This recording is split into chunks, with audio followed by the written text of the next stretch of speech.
Sorry. Ah, you're right. You're right. It's all Okay, good. so what are you going to do? You're going to switch it I'm gonna be a big flash ass idiot DJ and get that out of the way first of all, and then we go from there. Oh, you got an intro? Yeah, man. This isn't. Oh, right. This is professional. no. This is it's nearly semi-professional. I wouldn't say it's professional just yet. So.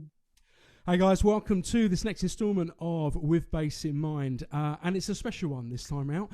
Why? Well, because the platform is fast approaching, believe it or not, its first anniversary.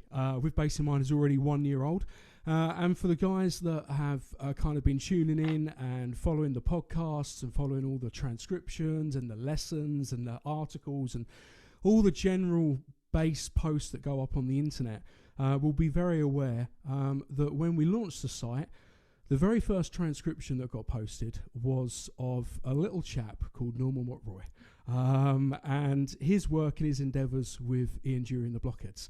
Now, that transcription has got kind of a funny little tale to it, because that's the song that made me start playing bass guitar.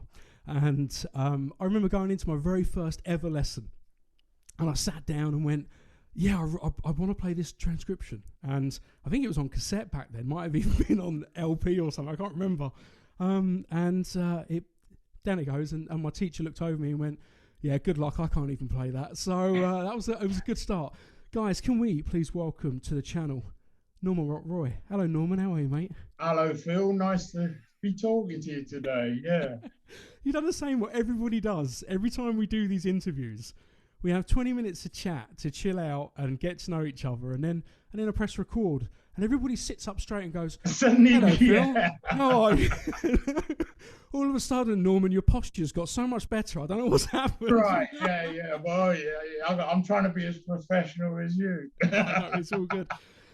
It's so wonderful to get you on the channel. It's been, I think anybody that knows me knows how big I was into Ian Dury. I loved the back catalogue. You know, New Boots obviously was the album that just basically turned me to the bass guitar. And I'm gonna basically talk about a load of little insights. We're gonna kind of look over your career from pre-Dury, so that's all the stuff with your brother when it was like the greatest show on earth and all that sort of stuff. Right, blimey. You get into bass, and then going right up to past the stuff with Wilko, and then things like the launch of your own DI with Ashdown Engineering, and obviously Bass Collection Bass. There's a lot to talk about, mate. Great. First of all, how's things, mate? How are you? How have you been? I'm very good, yeah. I've had both my jabs. I'm one of the vulnerable, so I've had both my jabs and I'm healthy as anything. Yeah, can't wait. I hope these restrictions get lifted and we're back on the road soon. Yeah, it does feel, all of a sudden it feels like the dates are starting up again, and and it'd things. Be great if it does, up. because well, the Blockheads, we're all old men now, and it's kind of weird, you know. I was saying to Sophie, it's like I'm ringing up Derek and saying, hey, Derek, you want to form a band? You know, two 70-year-old men saying, do you want to form a band? And I saw this little cartoon, and there was these old men, three old men, with one with the Zimmer frame, and they're walking into this rock gig, and this little kid standing there going, you're a bit old to be seeing a rock band. And the guy turns around and goes, we are the rock band. And I said, well, that's the Blockheads now, yeah. Oh, no, it's brilliant. You talk about being an old man, but actually our tedious leak is a very young man, isn't he? It's Alan, your nephew. Alan, my nephew, yeah. He's great, yeah. He's doing really well. He's come on, like, amazing. I mean, it annoys me because he's learned all my stuff, and now he's playing stuff up, and I'm going, oh, show me that. You know, I want to know how he's doing it after things he's doing now. Well, this is another one of those little tedious links. With Bass in Mind, I was a lecturer at the Institute for a very long time, and in London, that is. And I remember sitting in a class and telling all these young, eager minds what they should be listening to, what they should be checking out. And I threw your name. You weren't in the class when I turned up. Yeah. Do you know Merlin Rees-Jones? I do, yeah. And he was doing a teaching about 10 bass players all learning rhythm stick. Were you one of them? Yeah. And I turned up with my bass, and that was great. Well, anyway, Yeah, I remember. There's me talking to this entire class, talking about great bass players they should be talking, should be listening to, should be checking out the transcriptions and learning. And I mentioned Norman's name, and all of a sudden there's a little cackle from the back of the room, and this pair of eyes look up, and it's your nephew, which was ridiculous. What's really scary is just how much, Norm, he looks like a very, very young you. Now, look at that. Pre-Blockheads, the greatest show on earth. Let's start the story. Tell us about the project. Tell us about, because you did Harvest and stuff like that, wasn't it? Was that? Yeah, we did a couple of albums for Harvest. Yeah. Do you know what, Phil? I have to say though, I don't listen to any of that stuff anymore. Of course not. But when I do, it just I cringe and I think, oh God, boys at a bad age. It's like, I don't know what we were doing. It was weird music. I mean, we changed. Me and my brother.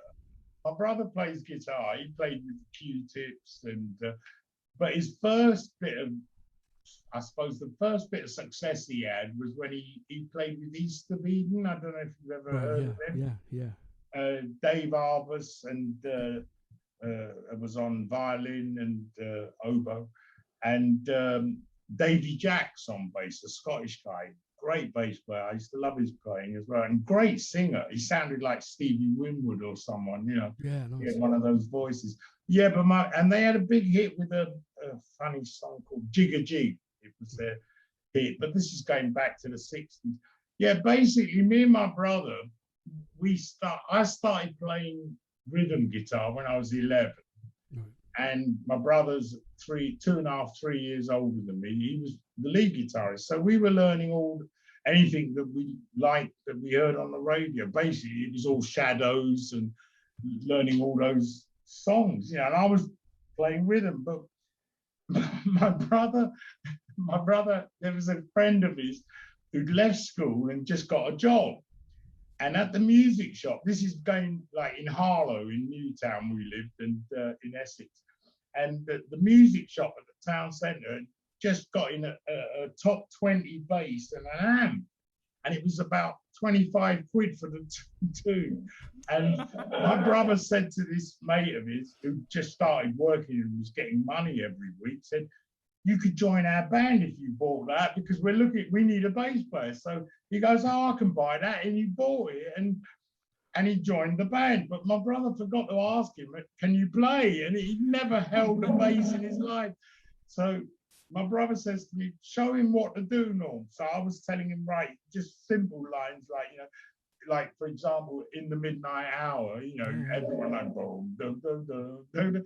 I was showing him how to do with open strings, and he was struggling, but he was trying to get it. And put your finger on that fret, Steve. His name was Steve Longhurst. And I said, look, Steve, because he was such a beginner, I said, you're going to have to go home and play every day and practice, because you really got to, work hard at it. So he went home, and then a week later, he came back. He threw the bass down. He said, I don't want to be in the band. Look at my fingers. He had these blisters all over his fingers. He goes, I don't want to be in the band. He just wanted to be in the band because it was cool for the girls, and pulling the girls or something. He didn't know it was going to give him all these blisters. And he said, I can't do this. Look at my fingers. He was saying, and I thought, oh, poor chap. So he said, you can keep the bass and I'm leaving the band. So he quit. And that was when I was about 14 at that time. And my brother said, oh, look, you play bass, Norm, because it was not easy finding a bass player. So I started, and I quite wanted to do it because it was a bit more interesting than playing rhythm guitar. So I started playing bass, and that was the beginning of it. It's amazing the things that get you into playing. I remember. I know. It was this guy, he couldn't handle the blisters, as I say on my solo album. I remember the very first time, I was sort of on the idea of doing like school bands and stuff like that.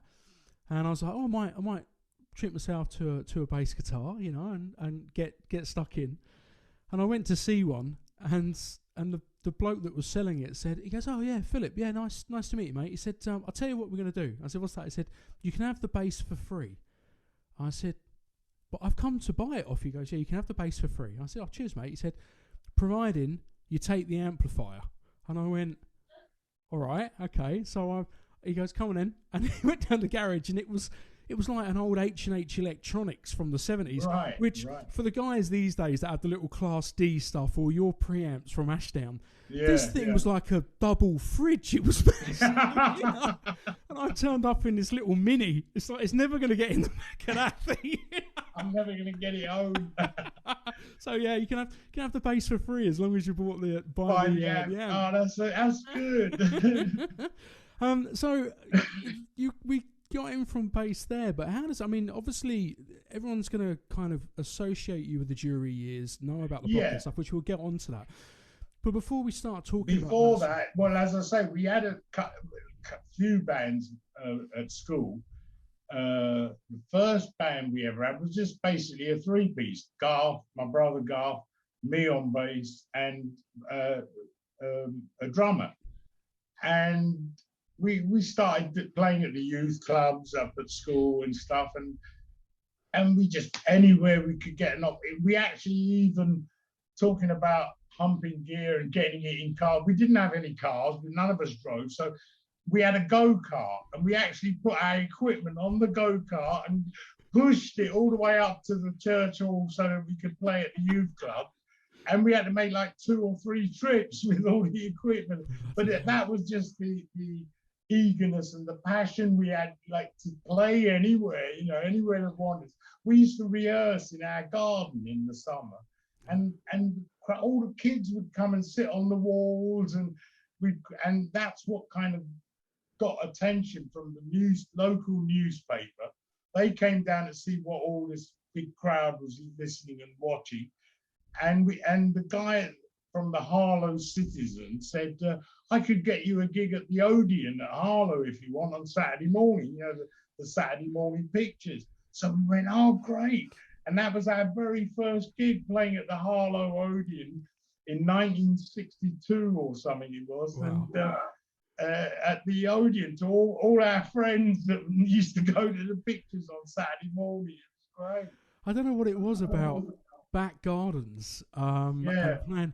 I remember talking to Dave Peacock, and he was saying that all of Chaz and Dave's early stuff was all written in Chaz's shed in his back garden. Exactly, yeah. Actually, I heard from Mo Foster just recently that Chet Harris's original bass amp is a rabbit hutch. It's an actual rabbit hutch in the back of Chaz's back garden. I had a conversion behind me. Wow. So how did you... Chet Harris, great. Yeah. What a player, what a player. So Diamonds. And he even did Besame Mucho. He did, yeah. An instrumental of Besame Mucho. Oh no, he was amazing. I love Chet Harris. Yeah, he looks so good. I mean, that film, The Young Ones, the best bit when they're on stage in those suits and they just look so good, you know. Yeah. And it was just like we used to play all the Shadow stuff. My brother used to learn everything, you know, and he you know, play like, well, tell me a British guitarist that wasn't influenced by Hank Marvin. It does seem like anybody that was a generation that saw it, it was completely ear defining for everybody. I think every single person that saw it was just absolutely knocked off their feet. Well, you know, hang on a minute. Are you all right? Can you hear me? I'm still here, yeah. Dodgy leads, I'm sorry. Yeah. The thing is, though, at that time, early 60s, because it's such a great time to be alive, because it was the birth of the electric guitar and the birth of rock and roll and all that. And I always think, wow, I'm so lucky to have grown up during that time, because it was so exciting. We'd listen to the radio, me and my brother, and anything that had an electric guitar on it was like, we had to hear it. Yep. Even kind of now, when I think about it, silly, like Carl Denver Trio playing, weird stuff, but it didn't matter what kind of music was. He had electric guitar sound, it was that sound. Yeah, the sound of an electric guitar was like, and then I remember my brother, he bought his first electric guitar. He got my dad to sign the hire purchase agreement. Okay. And he bought his, because he had a paper round, my dad said, you've got to keep the payments up. And he bought his first electric guitar, which was a Gaia tone. I don't know if you remember those. Yeah, I know of them, yeah. Well, anyhow, he had and we were practicing away upstairs in the bedroom playing, and suddenly we heard another guitar, electric guitar, next door playing. And so we knocked on the door because we knew the kids who lived there. And we said, Ian, Ian, who's playing that? And it was his friend, Tony, who lived round the corner on the same street as me and my brother. He bought a Futurama. It had the tremolo arm. You see, my brother didn't have a tremolo arm. And it looked like those Futuramas looked like a Hank, Strat. It wasn't a Strat, but it was the same color and everything, and he had this tremolo. So, and Tony couldn't really play, so and he knew Garth, my brother, could play. So he said, "Oh, Garth said, can I have a go?" And Tony said, "Yeah, you can borrow it for a while. I've had enough." He was trying to learn, and his fingers were hurting and all this.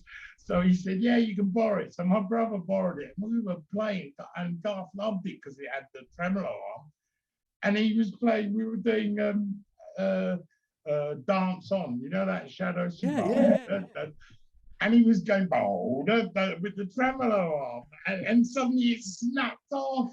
It snapped off, and he went, "Oh man, I broke!" And my dad, Garth went to my dad and said, "I've broken Tony's guitar." My dad was like, "Oh man, you better take it up round to him and apologize and say we're gonna have to pay. We'll pay him for it." And what he'd done, he'd snapped off the tremolo arm, and half the screw bit was still in the thing. And Tony went, "Oh, that's no problem," because his dad was an engineer or something. He got it out really easy. And he said, "Oh, I'm not bothered about it. It was fine." But yeah, my brother actually broke his going overboard with the trying to get, because it was such a buzz having a tremolo arm. But yeah, so that was our first kind of little band. And then from there we got another guy in who was a rhythm guitarist who lived up in Harlow as well, and we changed the name to we toured around. Well, when I say toured, we actually went all the way up to Scotland in our Bedford van that my dad bought for us, and took us about 2 days to get up there. And we played the Elizabethan Ballroom and the Maryland Ballroom. And it was like, to us, it was like, we're on the road, we're a band. This was amazing, going all the way up to Glasgow. We'd never been to Scotland before. And we slept in the van and did all the crazy things that you do just when you're young, just for the sake of wanting, being able to play. Yeah. And one thing I do remember about both those gigs, they're not there anymore, but people in Scotland do remember the Maryland. It was famous for the fights, because sure enough, and it was crazy because the stage was in the middle, and you had one audience in front of you and one audience behind you. It was a weird setup, and there were fights going on while we were playing, but it was just normal for Glasgow. It was unbelievable, but we came home. Normally you go, it was normal for Glasgow. What, setting up in a boxing ring and having people having a punch up around you? It was quite bizarre, but we did a few gigs like that and thought, well, we're on the road now. We're going to be.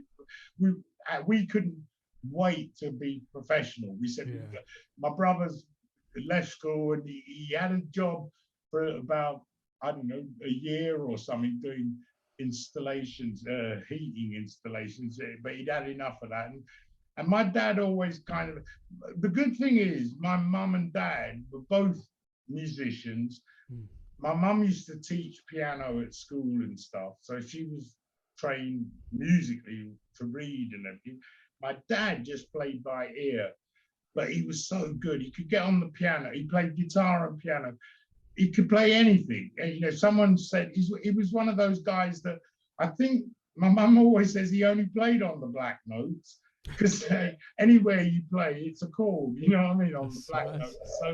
So she said, but he was one of those guys that could go down a pub and play whatever anyone would shout out. He'd pick it up and play it. He could play it. So, and but they never, both of them never did anything professionally with it, especially my dad. My mum was teaching for a little while at schools and stuff, but then she gave all that up.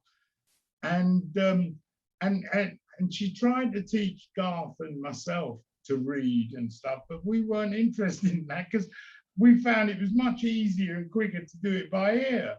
You know, if I hear something, I can play it much quicker than if I have to read it. You know, now I'm much older and I can read. You know, or I can read a bit, but even still, I've done sessions with people that just look at it and read it. Like, you read music, don't you? I do, yeah. So I mean, well, I mean, I've played with some guys that they are unbelievable. They read it like they're reading a book, you know, and it does get to you. The more you practice like reading, the better you become at it, and it just becomes quite easy. When I first got my first omnibook, you know, the Charlie Parker omnibook, they didn't do it in bass clef. Now they're doing it in every clef you can think of, but it only came in the original concert pitch, you know. And so I used to learn it. I would write above in pencil what the note was, right? So I'd read it and say, okay, that's E, A, you know, and I'd be writing all. And then after a while, I realized by doing that for a few weeks, suddenly I didn't have to look at it, write it anymore, because I could look at the note and say, oh, I know what that is, you know, and it kind of got easier. So, but even still, I don't consider, I always say I've always mainly played by ear. I'm not really, I don't consider myself a really, like, because you either can do it really well or you can't, you know what I mean? Yeah. And I always say I can't, because I've played with guys that just look at it and they just read it. They look at it and they play it straight away, no mistakes or anything, you know, they play what's written. It's quite frightening, you know. Whereas me, I'd have to look at it and study it and work it out and think, okay, that's there. And it takes me ages. Whereas I've played with, there was a guy called Phil Kershaw, I don't know if he's still around, a guitarist. He did a lot of BBC sessions and stuff. And wow, he came in to do this, put a guitar down. But one thing I found what was weird about him was that he wasn't, he came in, he looked at the sheet of music they gave him, put it up, and he said to the engineer, okay, record.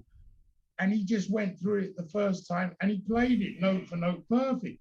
And then the engineer said to him the usual thing, like, do you want to come in and hear it? And he went, what for? I've played what's written. And he put his guitar away and went home. Wow. He didn't want to even hear it. You know? Yeah, I'd be there for a little bit longer than that, I think. So it's all good. Norm, tell us about meeting Ian. How did that all come around?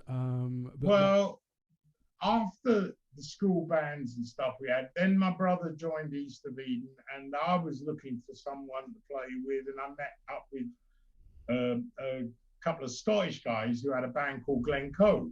Yeah. And they just got in, their guitarist had left, and they just got Johnny Turnbull from Bell and Ark. Now, Bell and Ark, I'd heard of them. They were quite a good little rock band up in Newcastle. And I liked what, you know, they had a single out called On Love. And the guitar riff was really kind of chunky and funky, rocky sort of riff. And I liked it. It was written by Johnny Turnbull. So they've got Johnny in their band. So I joined this band called Glencoe with Johnny Turnbull, myself, and a couple of Scottish guys.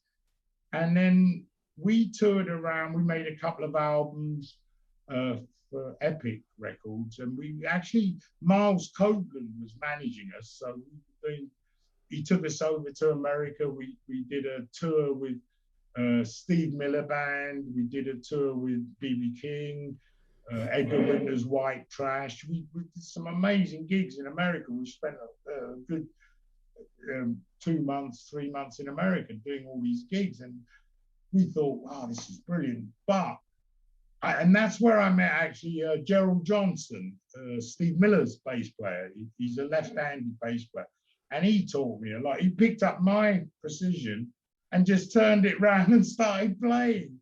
And I was like, oh, what are you doing? And he said, when he was young, he went to school with Fats Domino's son. So on the weekends, he'd go around his house, and there was Fats Domino playing piano there. And he said, and the only bass they had in the house was a right-handed bass. So he picked it up and started learning to play it upside down, and that's how he learned. But it was like, well, mind-boggling to me to watch it. And he was such a good, he played with a lot of people. He's American.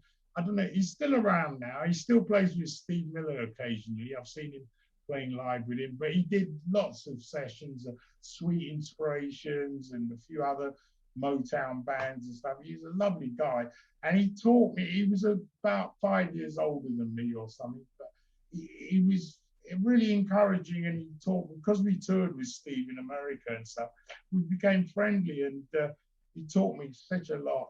Not like actually teaching me particularly, but just by watching him and being around him, I learned such a lot from him. Was that the link to Ian then? Is that? Well, no. What happened was then, as I say, that was Glencoe, and then what happened? Glencoe broke up. We got two Scottish guys were going a bit folky, and me and Johnny were more into funky rock stuff. So we thought, okay, we split up, and Johnny was good mates with Mickey Gallagher from school days because they were Geordies and all that. And Mickey just left Peter Frampton. He was doing Peter Frampton's gigs, and he was touring America and stuff. But that band broke up, and Mickey was looking for a gig. So Johnny said, "Oh, let's get Mickey down and join up with us, and we'll get a drummer and we'll keep Glencoe going." So that was the plan. And Miles Copeland was kind of managing us, as I said. And we got Mickey down, and Mickey was in the band with us. So there was 3 of us there, and we were looking for a drummer. And there was for a little while, we actually had Stuart Copeland, because he played in a band called Curved Air. And we used to jam down in the basement of Miles Copeland's house in Marlborough Place in North London. And Stuart used to play sitting on drums with us, and he's a great drummer as well. And we wanted him to join, but he was in Curved Air, and Andy was talking with Miles about forming a new band, which we didn't know anything about at the time, but turned out to be the Police, you know. But so Glencoe kind of didn't really carry on after that. We were still looking for a drummer, and Miles got kind of fed up. He had a hit band at the time, Wishbone Ash, were doing really well. So Miles was concentrating on them more. So we kind of split with Miles, and around about that time, we had a guy who used to look after us called Raph, who tour managed everyone. He tour managed Crosby, Stills, Nash and Young, Alice Cooper, Humble Pie, all these bands in America. And he was a good friend of ours. And so he lived in London. So he was kind of looking, and he met up with a guy called Roland O'Reilly, who just started Radio Caroline and all that, the pirate radio. And Ronan was looking for a band to do a project he had, which was called Loving Awareness. So we said, well, we'll do that, but we need a drummer. So he said, well, that's fine. Until you find your drummer, we'll work on this project for Ronan. And so we eventually had, for a little while, we had all these different drummers coming down, and quite a few good ones. There was Artemus Pyle from Lynyrd Skynyrd. He came down and played with us for a while. And eventually, even Simon Phillips, the great, you've heard of Simon, he was only 18 and he used to come down and play. And we had this Octopus kit, which was one of the first Octopus's kit. It had like 8 rototoms and 2 bass drums. And Simon was sitting on it, but you could make 2 kits up out of it because it had 2 bass drums. And the day Charlie Charles walked in, Simon had made a single kit for himself. So he was playing, and Charlie got on the other kit and started jamming with us. And it blew our minds. And Simon actually looked and said, I think you found your drummer. Simon couldn't join us because he was going off to America to actually do some work with Frank Zappa. So we were like, oh, fair enough. We're not gonna, we can't say don't join Zappa and come and do our thing. But as soon as Charlie played, he said, I think you found your drummer. And we went, yeah. And then Charlie turned out, it was so funny because I went home one evening and I was watching the Old Grey Whistle test. And my dad was saying to me, have you found a drummer yet? And I'm going, no, we're still looking. And we're watching the Old Grey Whistle test, and Link Ray came on. And he had this drummer who was really funky. And my dad said, that's the kind of drummer you need. And I was going, yeah. So Raph phoned up Link Ray. He'd heard that they were just finishing their British tour. And we thought, oh, well, he's American. He's probably going to go, oh, let's see. Anyhow, let's give him a ring. So Raph found out where they were staying. They were staying in Manchester.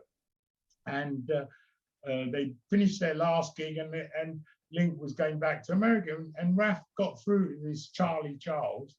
And turned out he wasn't American. He lived in Tooting, and he was looking for a gig. So we said, oh, brilliant, can you come down? And that's the night he came down when Simon was there playing with us. And Simon said, oh, you've got your drummer then. And so basically the 4 of us were helping Roland do this project called Loving Awareness. And we made an album and all that. And that was all okay, but then that kind of went a bit funny. There was a lot of substances that we were taking at the time. So, we had about 14 gigs. And I think on the 10th or 11th gig, Mickey broke his arm, his wrist. He broke his wrist. I don't know what he was doing, and so we had to cancel the gigs. And so, and that was like the stop of that band.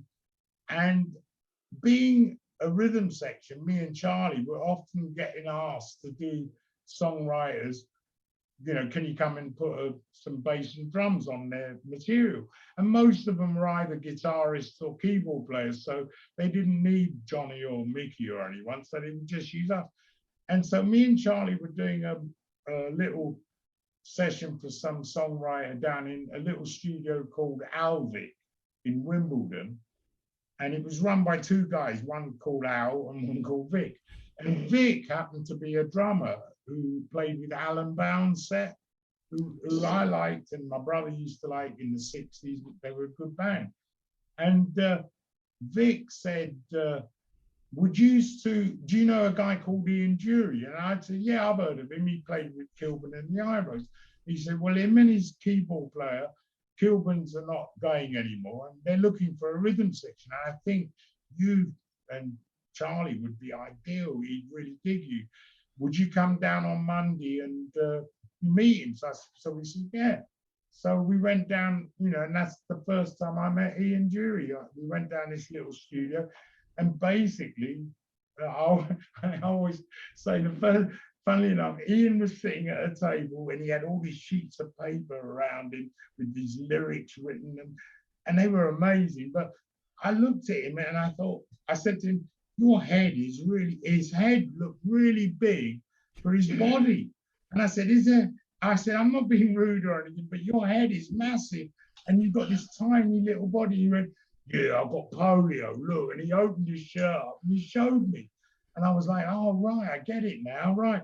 So, and then after that, I picked up a lyric and we just became great friends because the first lyric I picked up was a song called Billericay Dicky. Yeah. And I started laughing and I said, how are you going to sing this one? And he went, well, I talked this bit, the intro, good evening, and he did it all. And then he said, and then it goes into, and I just thought, this is amazing. I've never seen or heard anyone like it. And then the next lyric I picked up was Clever Trevor. And it blew my, I was like, this guy's a genius. You know, I've never seen lyrics like this. And we basically, the four of us, demoed New Boots and Panties. He had about 15, 20 songs. And we went through them all. And we basically did the whole album in, what happened? Oh, shit. Yeah, there you go. There we go. Let's talk about that a little bit, Norm, because that's mega. The I spoke to Mo Foster just recently. He was talking about his time with Jerry Rafferty. Right. I think it was a Night Out album or something like that. And he said that he would go into a studio, Jerry would present a song on piano, and then they would be around the piano for 12 hours just running one song, trying to build it and that sort of stuff. Dury, obviously, amazing lyricist, two fat persons, tick, tick, tick, yeah, and he was politically correct even then. Yeah, we just started touching there, 77, New Boots and Panties. How was the writing process with Ian? How did it kind of generally... Well, Ian and Chaz had spent, apparently, before we did these demos and met him, he had all these songs, and he just wanted to record them with a good rhythm section. And as soon as he heard me and Charlie, and we started laying down our thing with the songs, he loved it. And he said, oh, this sounds great, And yeah, he'd spent most of that year before writing with Chaz. So he had a whole bunch of songs that made up most of New Boots and Panties. There were a few that didn't go on that album and got recorded later and stuff. But yeah, he pretty much spent a year writing that album. And then after that, we get together and write, like, mostly if Chaz and Ian had a song or an idea for a song, they kind of left it open as to what we would do on it. They like, for example, he called up one day and he said, oh, I've got this great new song. It could be a single, will you come down? It was Rhythm Stick. And I'd just seen Jacko at the Hammersmith Odeon. So I was like, my head was like, whoa, I've never seen anything like it. And I was thinking 16s all the time, because everything I was listening to, I was thinking, I want to play like that guy, go double it up.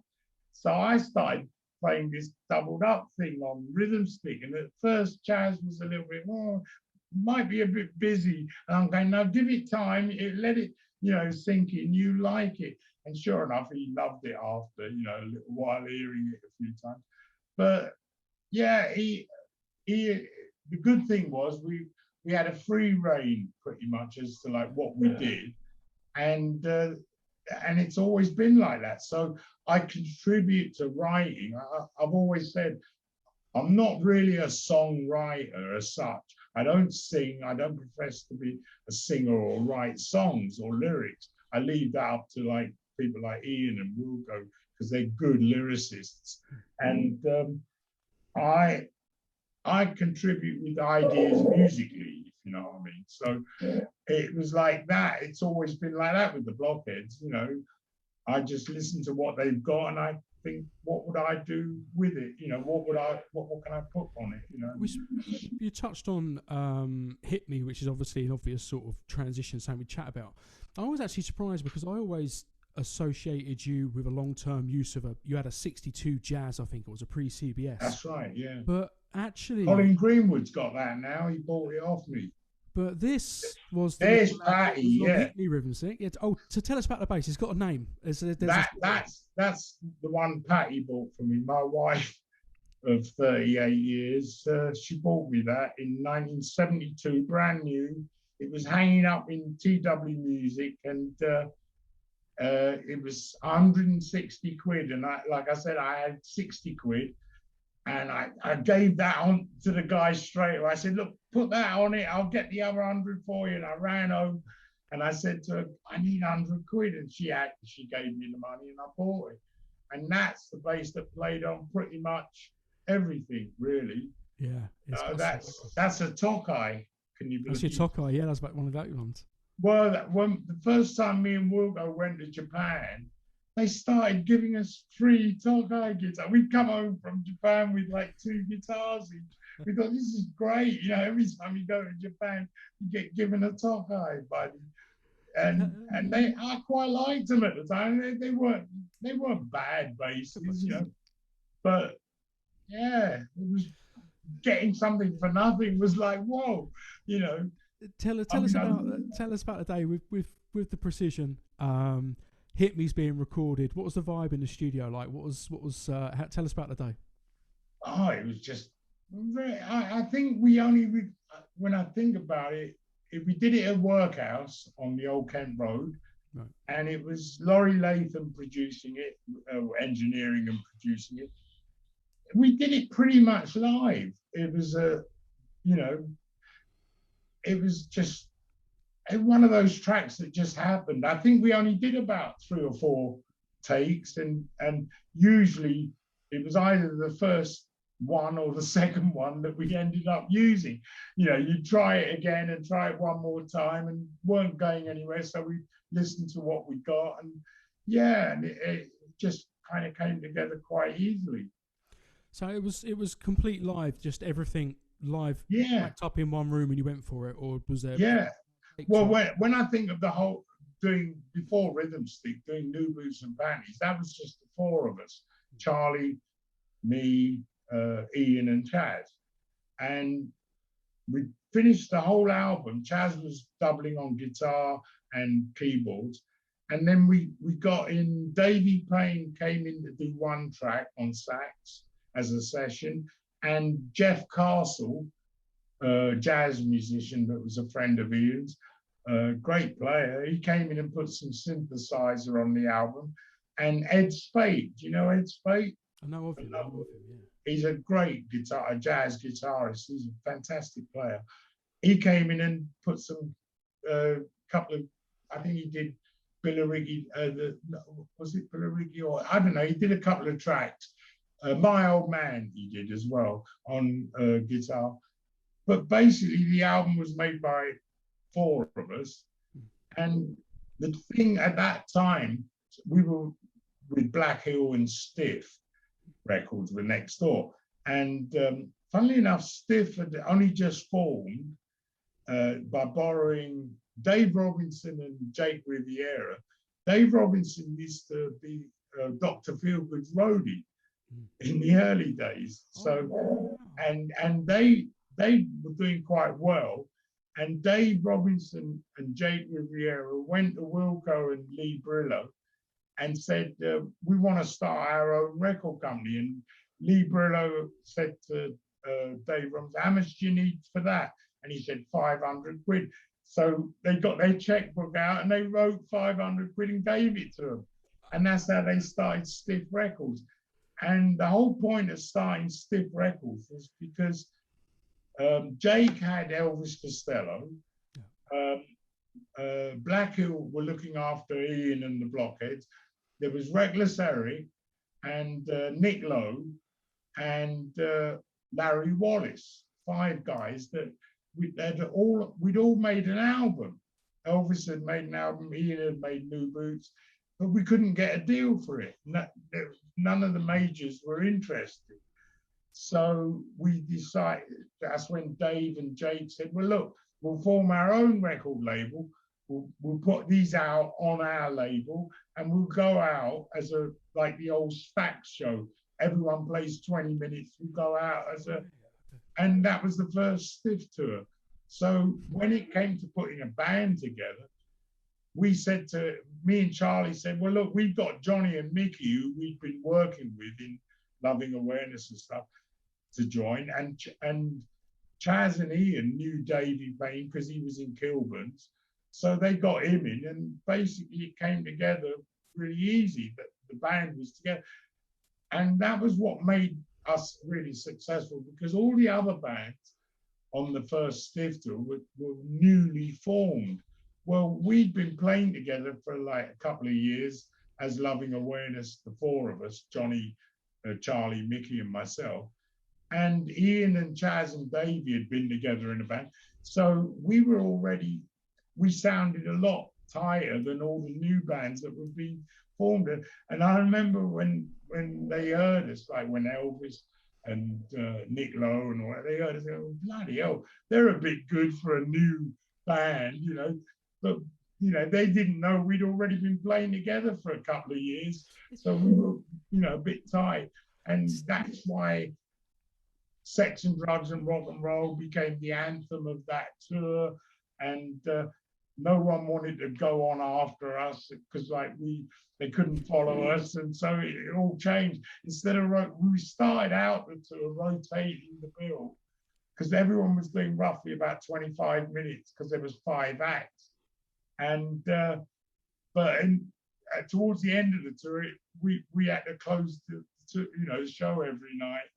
And it became, it was a great tour, a great time, and great buzz making that album. I must say, out of all the albums we've done, that is one of my favorites because we did it very quickly. It was recorded in about a week and a half, maybe 2 weeks, the whole album, New Boots and Panties.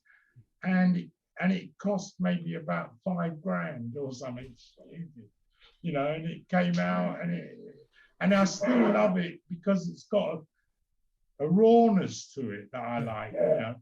Whereas Do It Yourself, the second album, because we'd had success and money, Ian and Jazz spent like nearly, I don't know, 8 months making that album or something. It was like too long and it was overproduced in my opinion. But it's still a good album, good songs and stuff. But to me, New Boots always stands up because it's got a rawness about it that I really like.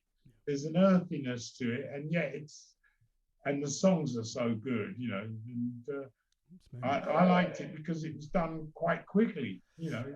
It's something you don't actually see that much of anymore when you get actual labels touring. I mean, you mentioned there about the stiff labels, but you know, I remember I've always had a bit of a thing with Stax, and that, like you mentioned that, but the Stax review when it was, I think it came to Europe and it was Otis Redding, Sam and Dave, Arthur Colney, Booker T and the MGs. Yeah. All with the MGs as backing band. And the whole label toured. Obviously the Motown Review did it as well.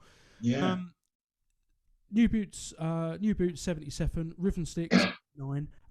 And there's a handsome gentleman that you just mentioned a couple of times there. There he is. Who started coming in. By 1980, Wilko had started to appear. Well, Wilko joined with Chaz and Ian had this, after Rhythm Stick was massive around the world, Chaz and Ian fell out only because they kind of both had this thing like, I don't need you to do it, I could do it on my own if I wanted, you know. So Chaz went off to do his solo thing and he'd left the Blockheads for a while. So Ian was saying, we need someone else, you know, we've got to get someone else in. And Cosmo, me and Cosmo Vinyl, who used to look after the band and stuff, he was doing all our PR for us and stuff. We used to go down to Dingwalls and watch Wilko when he was with the Solid Senders, his own band. He'd been kicked out of Fieldwood years before, and he had his own band called the Solid Senders. And I can remember one time I was actually one of those kids that was on Cosmo's shoulders in the audience going crazy and all that, mad days. But I used to love watching Wilko. I just thought he blew my mind. And funnily enough, Ian said, Ian and Davey went down to do a benefit. Hugh Cornwall had just been arrested, got busted for dope or something, and he was needing some money for bail. So they were doing this benefit concert, and Ian went down to it to just help and contribute. And Wilko was sitting in the corner, and Ian knew Wilko because, you know, Kilburn and the I Roads and Dr. Feelgood were around about the same era and time. They used to play the same gigs, like the pub gigs and all that. And he said, "What's up, Wilkes?" And Wilko was sitting there looking miserable, said, "Well, my bass player's just left and my band." He said, I think I'm going to knock it all on the head. And Ian said, "Oh, no, you can't knock it on the head. Do you want to come and play with the Blockheads?" And Wilko went, "Yeah." And we were in the studio at the time down in Fulham, a little studio called Milner. And Wilko came down to make a record with us. and we actually put it out on the Blockheads label. It was called "Oh Lonesome Me," an old Merle Haggard song, and we did a kind of reggae version. But Wilko played on it, and we all got off on Wilko. And then Cosmo and Ian were going like, we should get Wilko in the band. So we asked him, do you want to join? And Wilko said, yeah. I didn't know at the time. Wilko always says now the reason he joined because he was raving about the Blockheads bass player. He'd seen us play. Funnily enough, we did a Sight and Sound in concert thing for the BBC where Dr. Feelgood was one band and Ian and the Blockheads were. And Wilko was saying, he was telling everyone the next day, did you see that band, the Blockheads that blew the Feelgoods out in the window? Because by then Wilko wasn't in the Feelgoods. And he was going, that bass player, the Blockheads, he's fantastic. He thought I was Brazilian or something because I had a big mop of hair and, had a bit of a tan, touch of the tar brush, as they call it. That's a phrase that about many years later that a kid that I used to go to school with. I started school in Highbury and I used to knock on the door and go to school with this little kid. And he came to a gig in Milton Keynes that we did, and he said, my nan always used to say, I think that Norman's got a touch of the tar brush. Oh, no. I said, she was a racist, was she? He went, yeah. I thought that phrase was so good, a touch of the tar brush. I'm gonna put you in my phone as that now. You know that, don't you? Touch of the tar brush. With people like Dury, hitting you as the rhythm section, and we talked about Wilko, also kind of a heads up towards you guys. Your skills then obviously transcended. You started getting picked up. You've done a lot of other stuff other than just the Dury stuff, which is something I do want to talk about. Yeah. Because you did a whole album with Roger Daltrey. You did I think, a little bit later. Yeah. I did all his solo stuff, but it was funny. This was in the 80s, and Roger, he's a great singer. He's got a great voice. He's one of the best rock singers that I'd heard, And of course, he was the Who, it was like a big deal for me. So I went down and I started doing all these songs for his solo stuff. But I have to say, this is back in the 80s, because I know Roger quite well, and I've seen him many times since, and we laugh about it. But he was doing songs by there was a duo called Marshall Haynes that had a hit with something, and there was a guy called something Marshall, and the girl was Kit Haynes, and she was a songwriter, and Roger was kind of doing a couple of her songs, and the producer of Roger's album was a guy, I can't remember his name, but he'd done bands like Soft Cell, but he was suggesting all these kind of weird songs for Roger to do. And Roger was a little bit, kind of doing it all, because I kind of got the impression that, he won't mind me saying this, he didn't really have a direction at that time. And coming from a band like The Who, to me, it was like, you can't do rubbish, like horrible song. And some of the songs I didn't like, like you said, Parting, what was it? Parting could be painless. Yeah, it was just weird. I don't know, there was and also I just started laughing because there was things like, he had a line in one song that was another song called Too Far, Too Soon. But when he was singing it, it sounded like to fart. Because you can't say words like that if you shouldn't be singing words like that, because it's not right. Too far, too soon. It doesn't work, it's bad lyrics in my opinion. But I said, and then I remember we were doing, because at that time it was me and Charlie and I think Johnny as well had come into it, and so had Mickey. The four of us were backing Roger, doing a lot of this stuff. And one of those albums, the first one I did with Roger, he had Chris Spedding on guitar before we got Johnny and Mickey involved.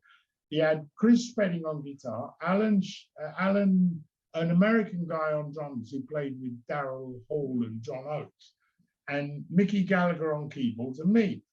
And Chris Spedding, we were having a drink in the pub, and Spedding says to me, the jams we're having before Roger brings this horrible material, the jams we're having are better than the stuff, we're doing.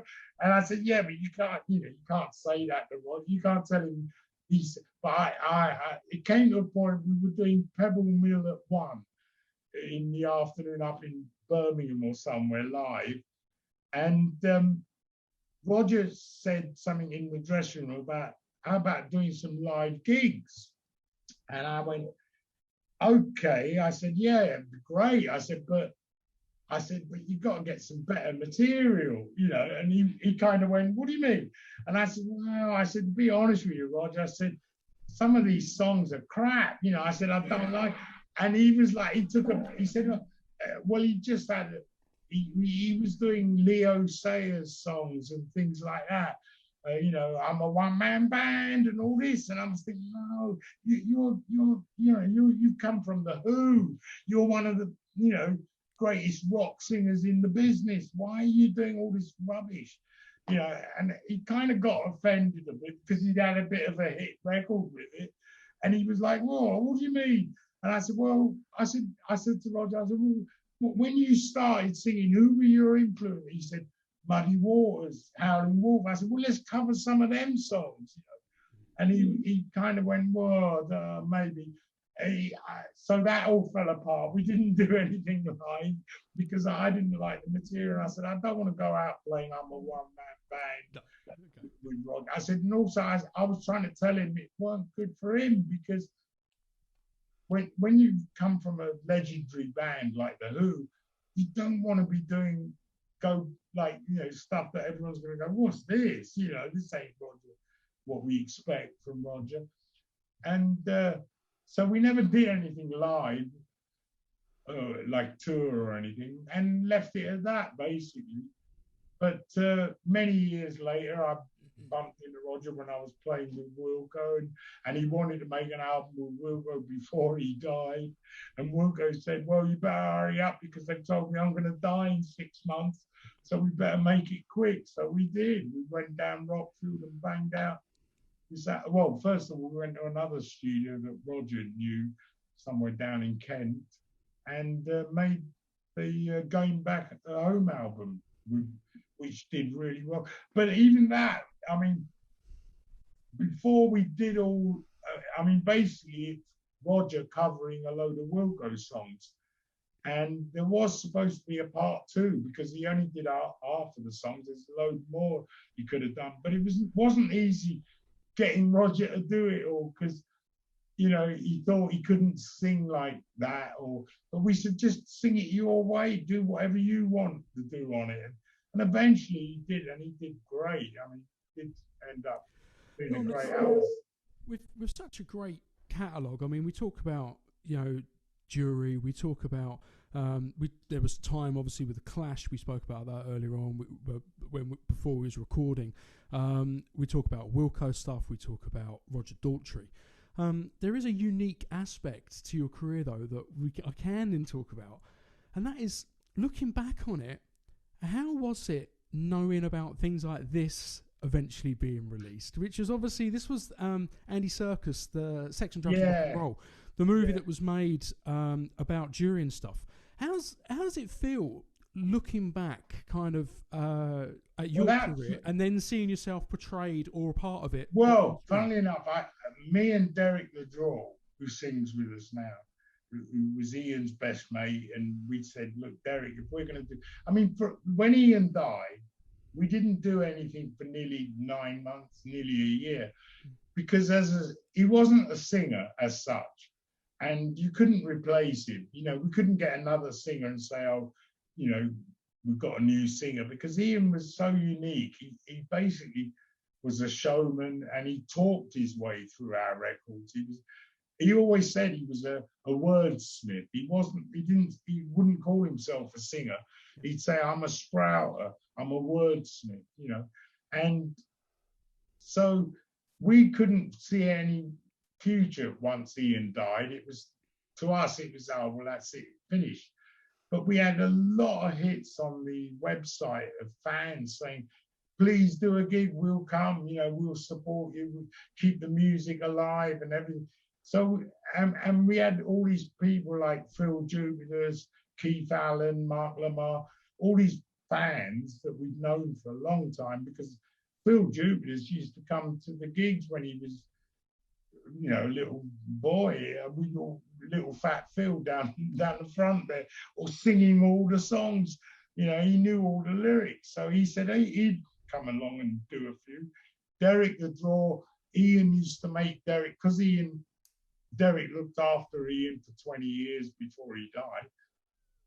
Ian had a habit of dragging Derek on stage for the last 3 or 4 songs and make him sing with him. And also, while Ian was picking up all his toys and clutter that he'd left around the stage, Derek would be singing the songs, you know. So we said, Derek, you know, you can do about 4 songs. Phil Jupiter said he can do 3 or 4. Mark Lamar, Keith Allen, all these people said they'll come and do it.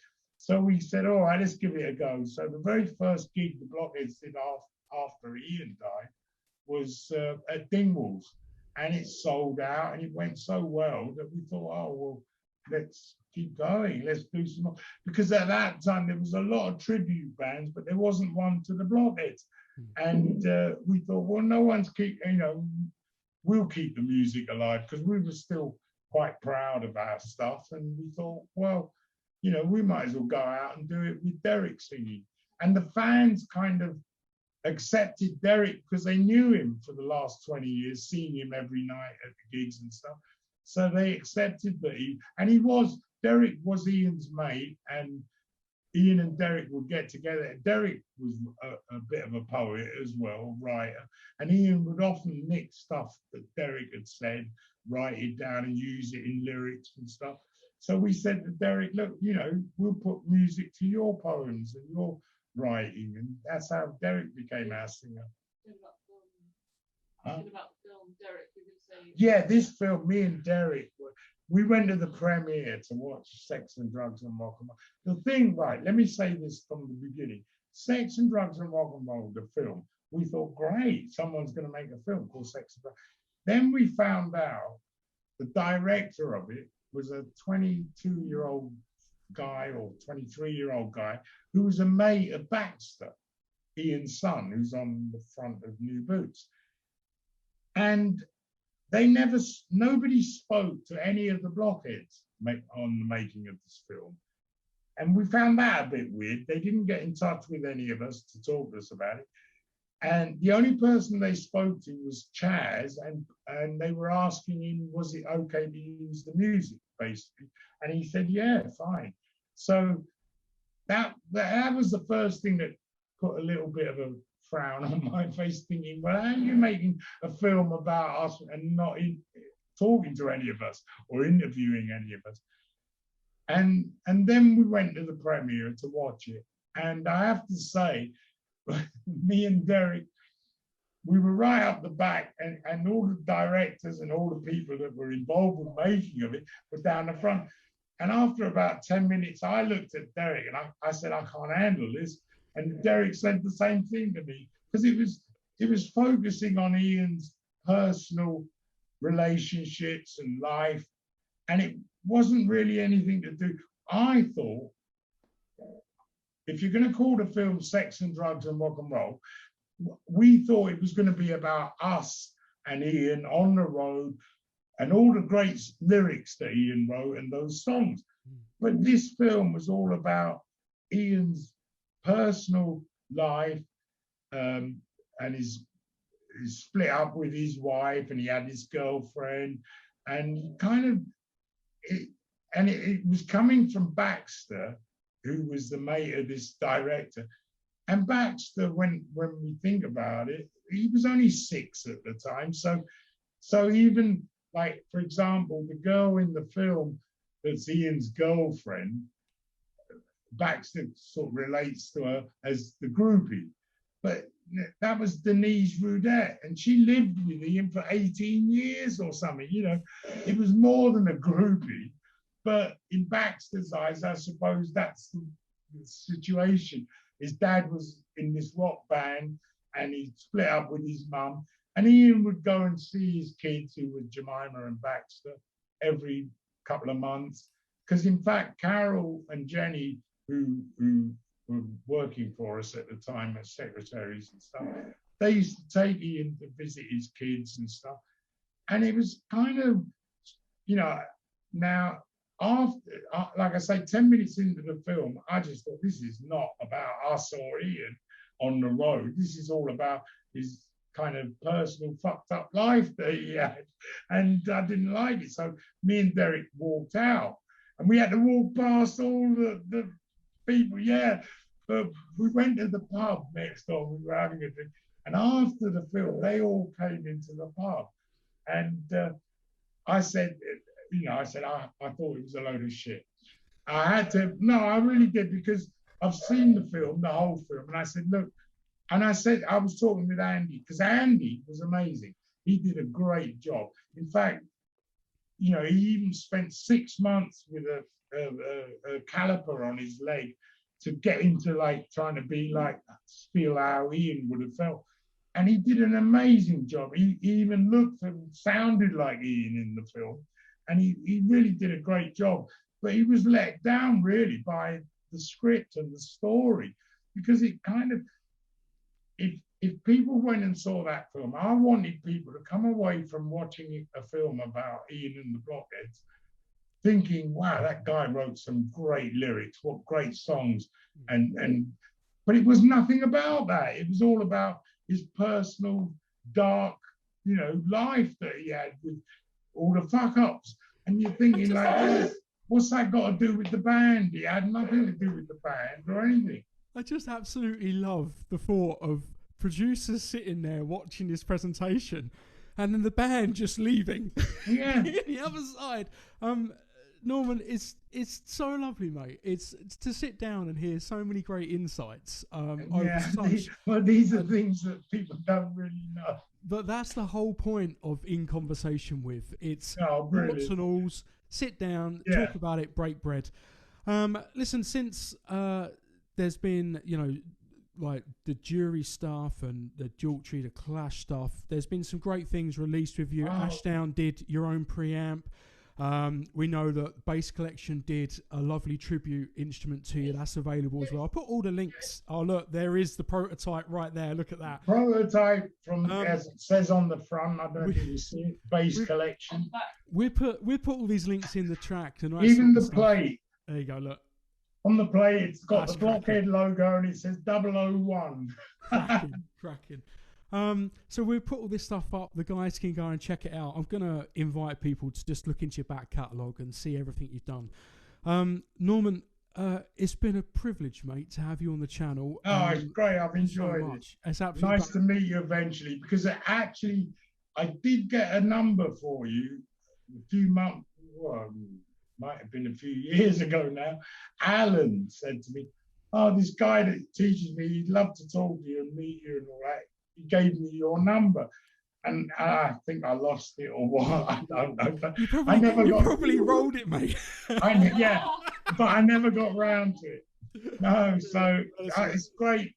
And then when I saw you on my video, like Sophie made this video for me for my birthday, and it blew my mind. It made me feel. It made my brother cry, didn't it? My brother's on it, but he said when he watched the whole video, which she will send you a copy. You've not seen, have you? It's okay. I'll see it in due time. Don't worry. It's all good. It's all good. It's so, I mean, I was like blown away. I was like, well, how did you get all these people to sort of talk and say things? But there's so many people on there that I haven't seen. Like I say, Nick Beggs, I remember having a great night with him about 25, 30 years ago, having a few drinks and talking about basses and stuff. And I used to, well, Nick's a great bass player. He's played some great stuff. He's mega. Isn't he? And it's just so good seeing all these people suddenly coming back on this video. You've got to see it. She'll send. Well, I mean, they've already said their words, but from me, from everybody's watching, happy birthday, mate. Happy 70th. I hope it was a grand one. Guys, I've been Phil Mann. This is the wonderful Norman Watt-Roy. This is With Bass in Mind. Don't forget to like, subscribe, and then go and check out this man's back catalogue. Thanks for tuning in, and we'll see you next time. Take care. All right, Phil. Great. Thanks for having me. Cheers, enjoyed it.